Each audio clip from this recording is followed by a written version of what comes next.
já é lei, fim das dívidas.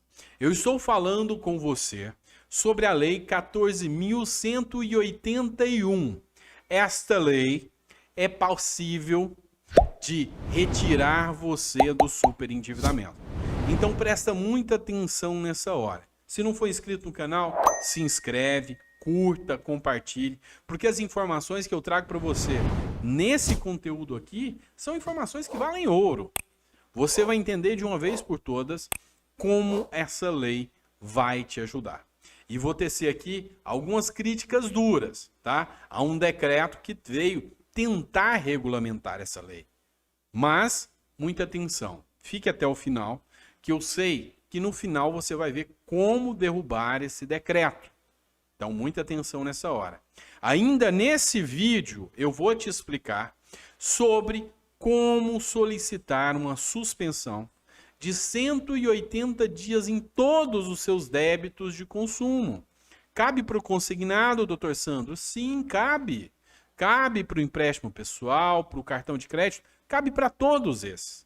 Então, muita atenção, que eu vou te explicar através desse vídeo como você pode sair da dívida e ainda ganhar 180 dias para começar a pagar. Relembra você, eu estou falando da Lei 14.181, de 1º de julho de 2021. Já tem mais de um ano.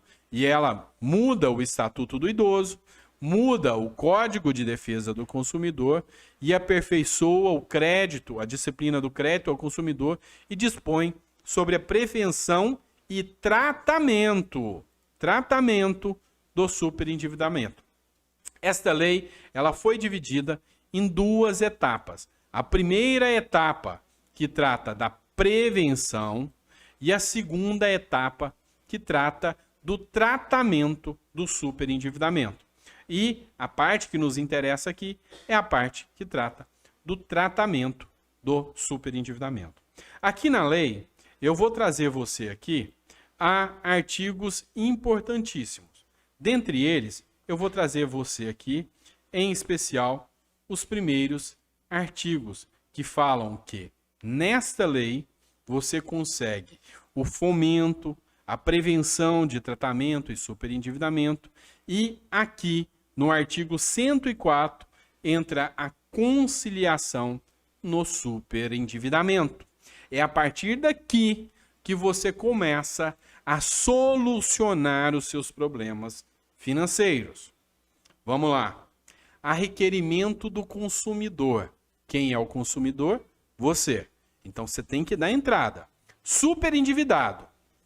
Quem é a pessoa superendividada? É aquela pessoa que não está conseguindo arcar com suas despesas sem que com isso prejudique o seu mínimo existencial. A lei não fala qual o valor do mínimo existencial. Então muita atenção nessa hora. E aqui pessoa natural, CPF.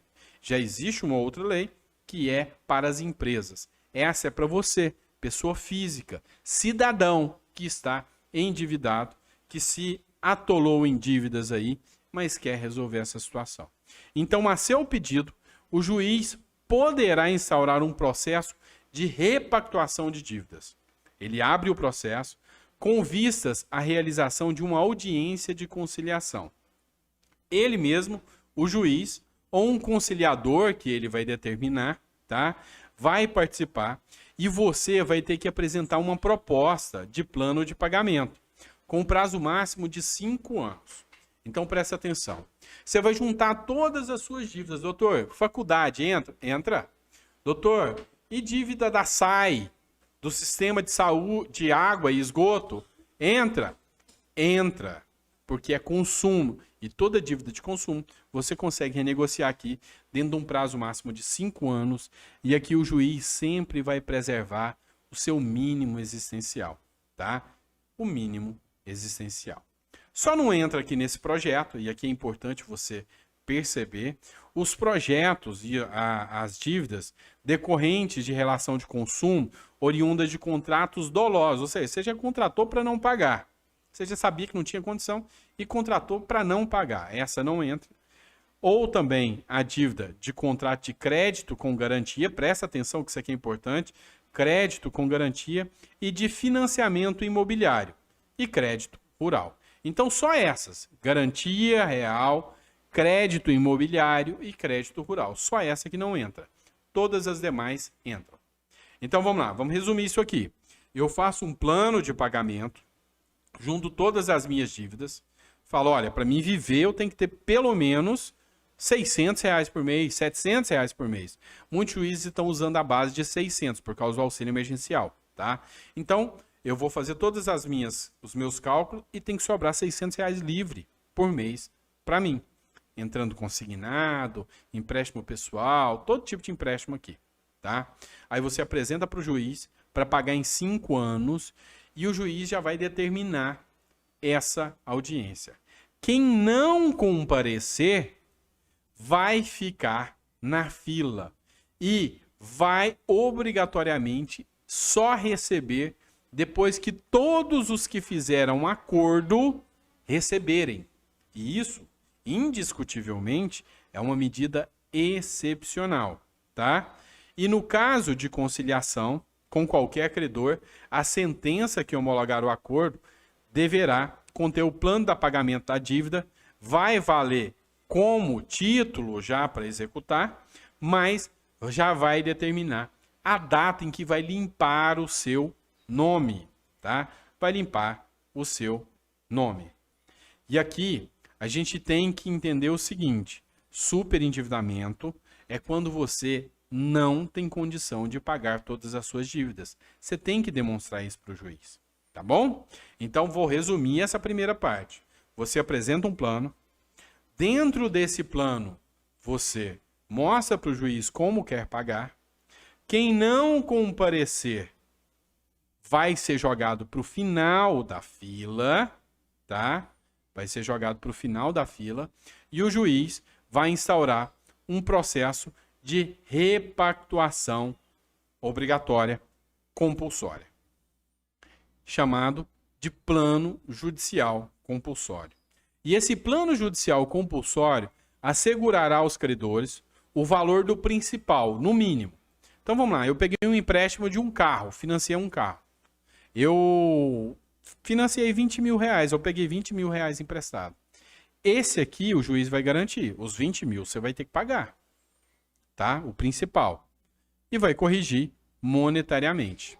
Mas os juros são excluídos.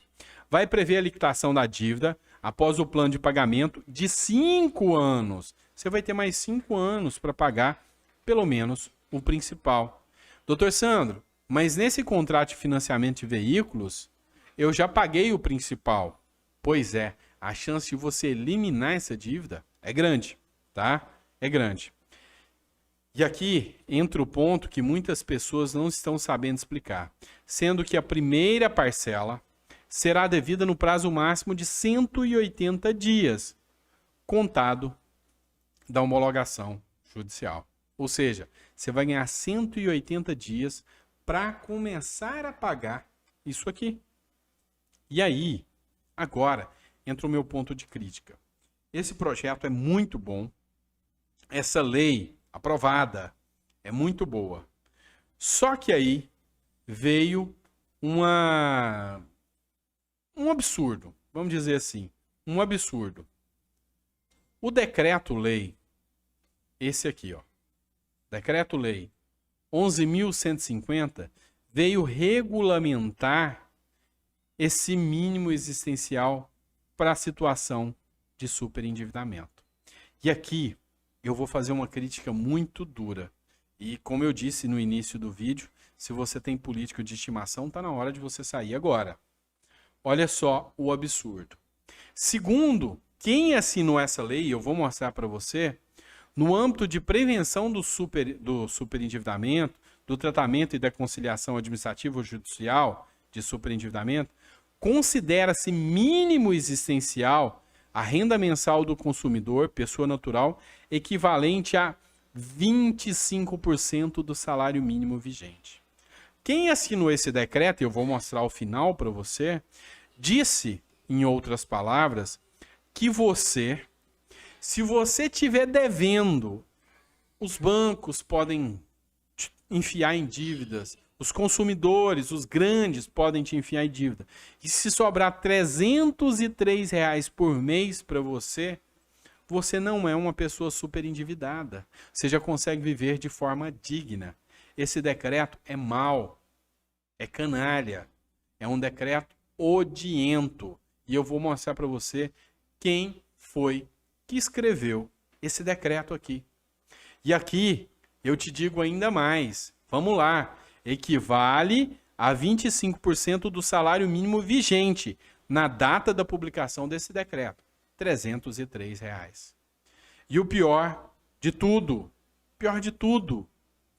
aqui fala que o reajuste anual do salário mínimo não vai implicar para atualização do valor do mínimo existencial.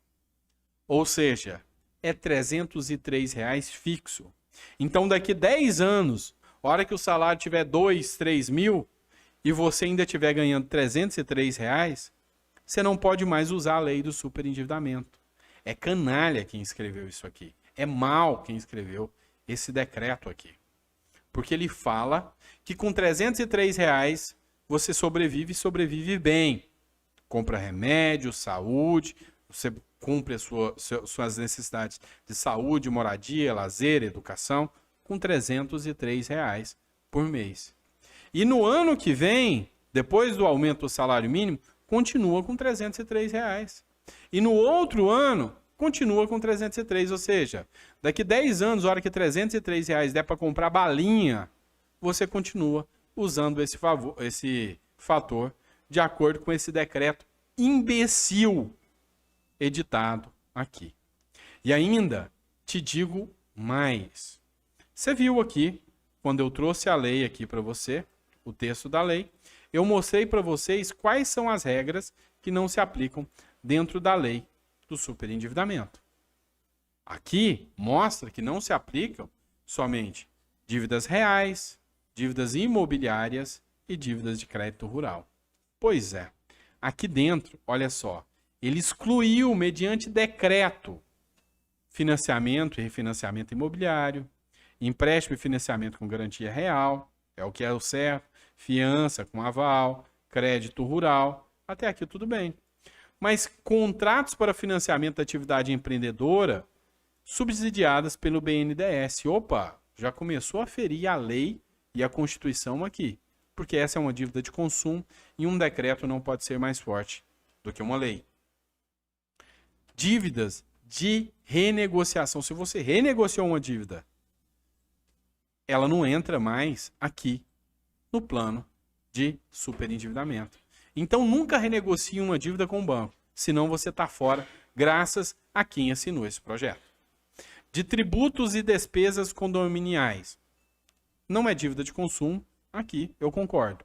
Decorrente de operação de crédito consignado. Isso é um canalha, isso é um cara nojento colocar um argumento desse. Porque aqui é a razão do superendividamento da maior parte da população brasileira. E ele, sem estar previsto na lei, colocou aqui. Também, operações de crédito com antecipação, ou seja, antecipou o CFGTS, não consegue mais. Desconto e cessão de dívida, inclusive fiduciária, saldos financeiros, créditos de direitos constituídos, inclusive endosso, cheque, sua dívida é cheque, não dá mais. Limite de crédito não utilizado, é aquele limite do cheque especial lá, não dá mais. Os limites não disponíveis do cheque especial, não dá mais. Ou seja, quem editou este decreto fez para defender banco. E agora, cabe a você adivinhar quem teve a falta de caráter para editar esse decreto e colocar a população vulnerável em risco. Coloca no comentário se você sabe quem editou esse decreto presidencial. Um grande abraço e até o próximo vídeo.